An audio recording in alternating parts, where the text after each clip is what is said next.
So this is the first time I've ever experienced people pointing at me, laughing at me, and talking about me.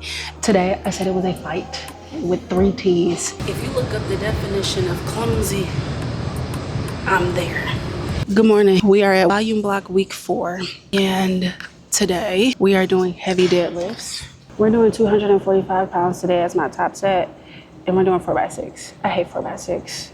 I'm not a fan of volume. There's purpose in volume. I'm feeling a little bit fatigued. I'm also on my period, so we gotta fight through that. But we do have to get this weight up off the floor. The program doesn't care if you're on your period. The program doesn't care, and I actually like that. I think I just like the fact that I gotta push through. And if it comes off the ground, it comes off the ground. If it doesn't, it doesn't. But I still push through. But 245 pounds for sure is coming off the floor. All right, let's go.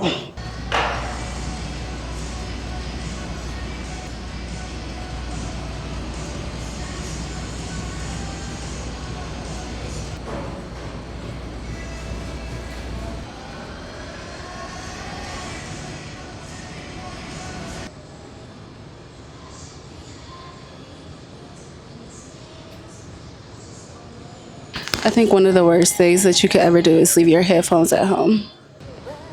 Just clumsy. If you look up the definition of clumsy, I'm there.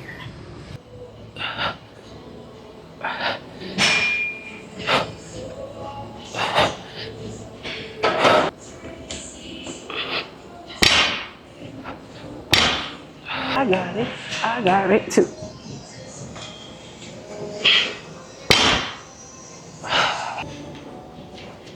Easy work. 225.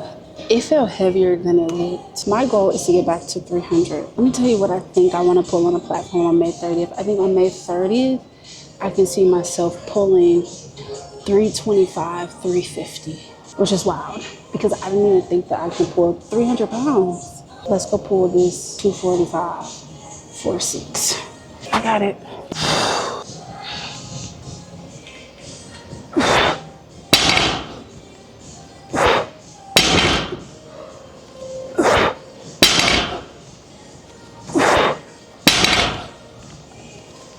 One more.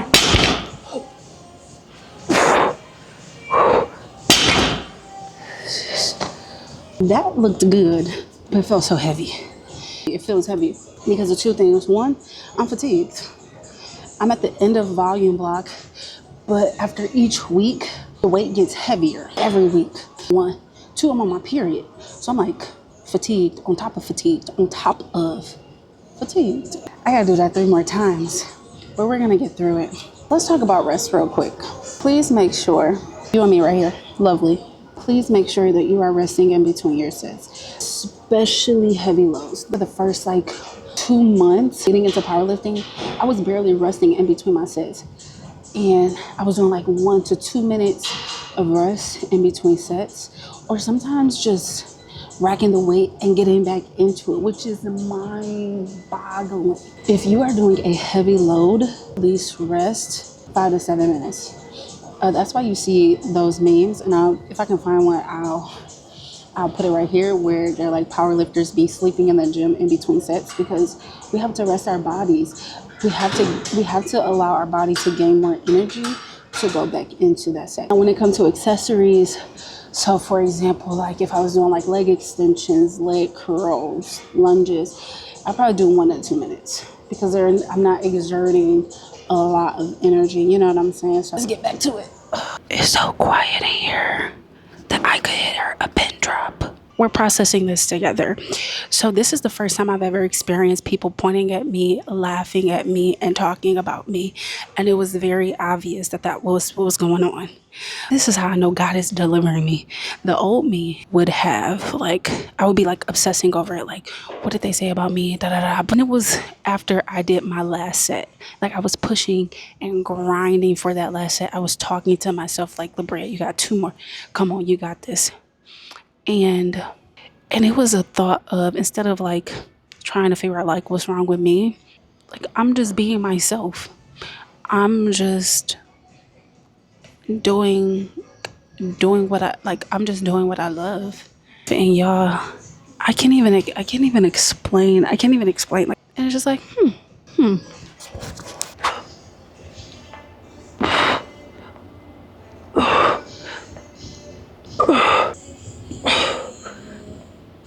oh my goodness.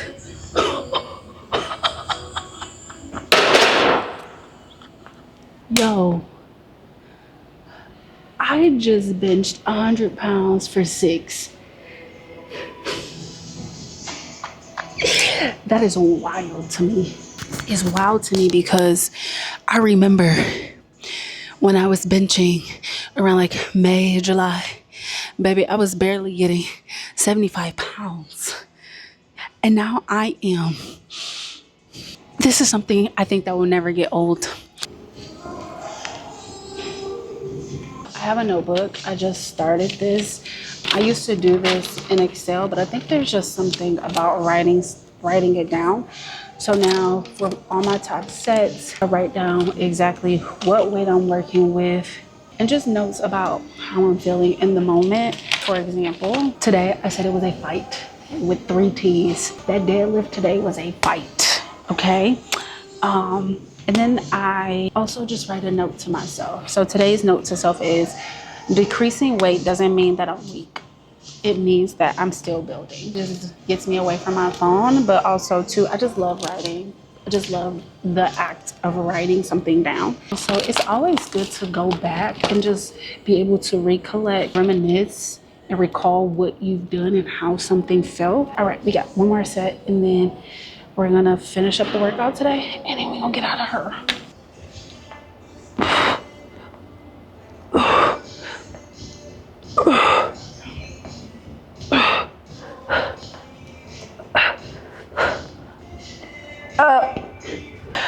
Period.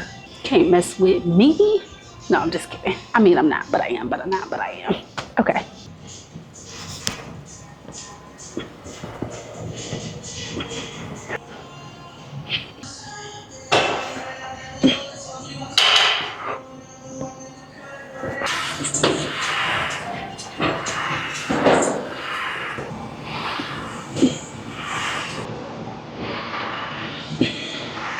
Let's see how many I can do with no weight.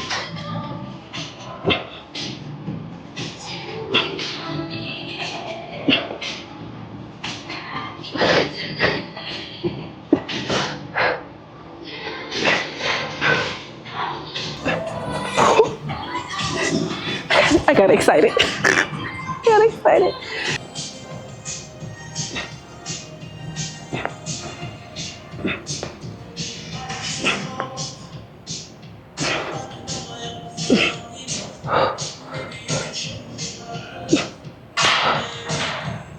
Come on. One more. We are done with today's session, and baby, that was a fight. I was talking with my coach. He was just saying it's normal to feel fatigue right now because even though this is a volume block where we're doing more reps, it was challenging because we did up the weight. So what I'm feeling, how I'm feeling is normal. So that's good to know. Today was an interesting session. You know, that interaction that I witnessed, I talked about earlier when they were pointing and kikiing, as my mom would say, it really fueled me in a good way. I guess that's what I was trying to say earlier, but I didn't have the words, and I still don't have the words right now. But I mean, at the end of the day, like, who cares? I'm having fun. I'm doing what I love. Also, coach told me that next block is strength block. So we're putting up some weight next month for the next 4 weeks. Again, a block is just 4 weeks of training. There's gonna be a lot of top sets with 2 reps, only 1 reps. So I'm excited. This was a fun session, a hard session, and I didn't have my headphones, but I got through it. This session taught me, 1, you can't care what other people think. You can't allow people to get in your head. That's number 1. 2, sometimes you have to go past your limit. I had to push through my fatigue. It just taught me just how much I can persevere, just how strong I am, which these skills all translate to when you're outside in the world. The resilience that you grow in the gym, the patience that you grow in the gym, the perseverance that you grow in the gym, those skills just translate into life. And you will start to see that in each situation that you're more patient, that you're more resilient, that you can persevere longer, that you can endure, baby, because those sets I had to endure. It didn't feel good. Oh, that's another lesson, is that sometimes you got to do things that don't feel good to get to where you're trying to go, honey. I'm trying to lift 50 pounds for my next meet. And I can't do that. I can't do that by skipping workouts. I can't do that by not following the plan. Again, the plan doesn't care. You have to show up and do it, because the plan is going to get you to where you're trying to go. Okay, I'm done. I'm preaching to both of us. So, all right, you go ahead, you go be great, and I will see you in the next video. Make sure to check out other videos. I'll put them right here. Go check them out. All right, I'll talk to you later.